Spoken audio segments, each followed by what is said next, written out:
Hi, my name is Tamara, and this is my Flourish story. So my story started, I want to say it started 2 years ago because that's has been my healing season. But I believe my story began way before that.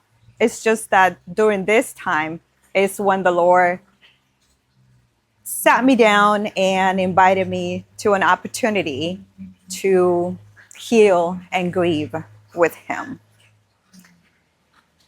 So 2 years ago, we moved from Virginia to Pensacola, Florida. We are a military family, and we have moved a lot. And our last move was probably the hardest. And I believe it was the hardest because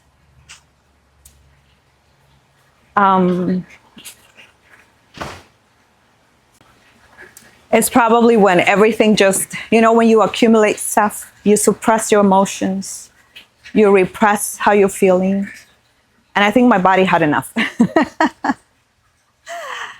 So I had to close my studio, my photography studio that I had over there. I had to leave my friends behind. I had to leave our church home behind. And both my children. So when I came down here, I had told myself that I was going to be fine. My mind kept saying, you have done this so many times. You're going to be fine. But my heart felt different. And so I got here and I thought I was going to start up and running. I unpacked and set my house in timing record. I did it so fast. And I remember so vividly sitting in my dining table, looking at everything in my house. I wanted to start up again, with my business and doing everything. But just in that moment, all of those emotions came up. And as those emotions came up, I started asking the Lord, why am I feeling like this? Where's the disconnect? Because my mind kept saying, you're fine, you're fine. But my heart kept saying, you're not.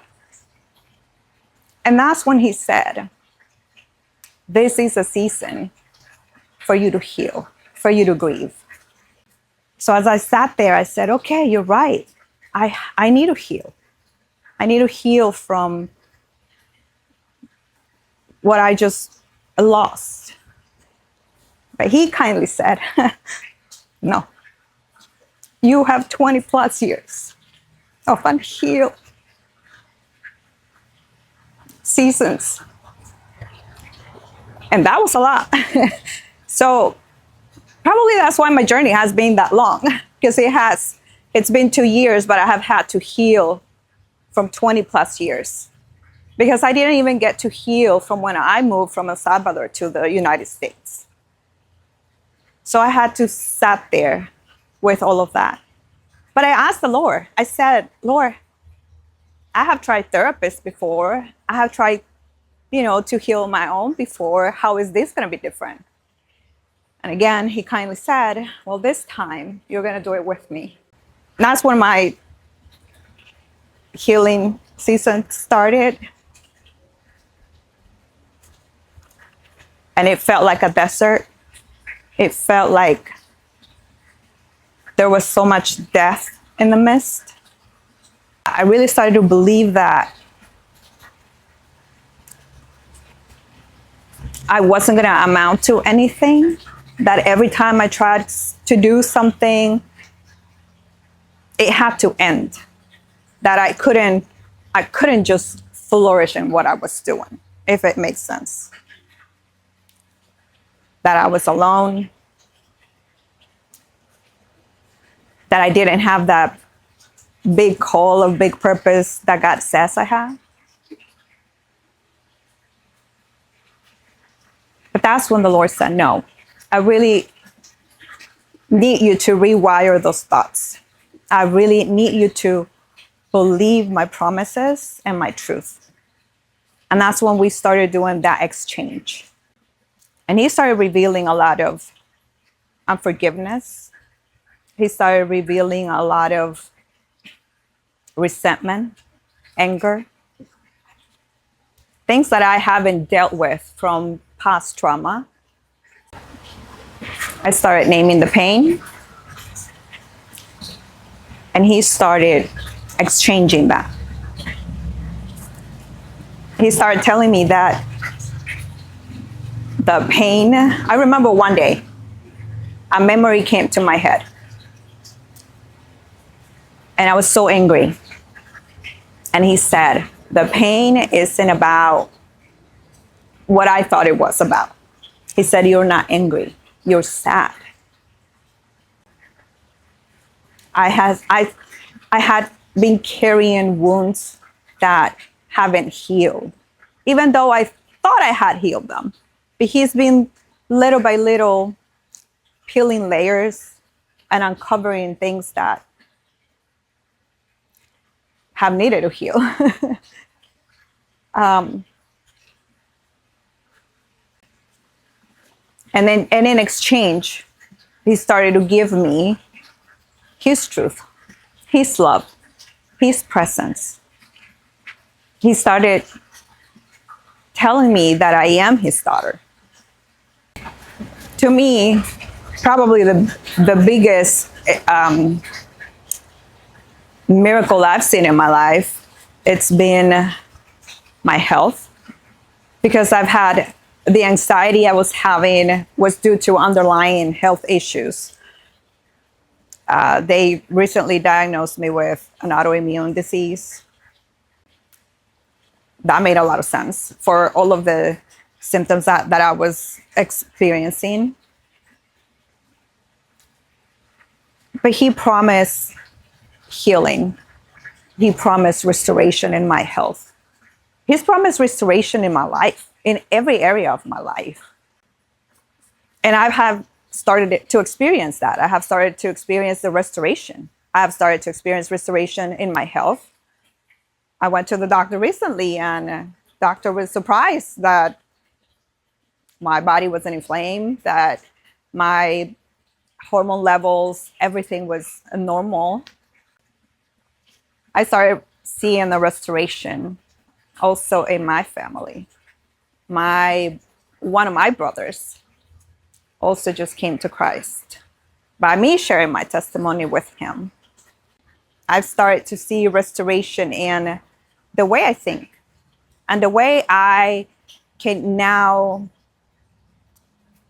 discern what I'm feeling, what I'm thinking, because what I'm thinking creates those emotions, right? So I am now able to choose between, okay, I can make this a good emotion or I can make this a bad emotion. But he said, I'm restoring you back to your factory settings.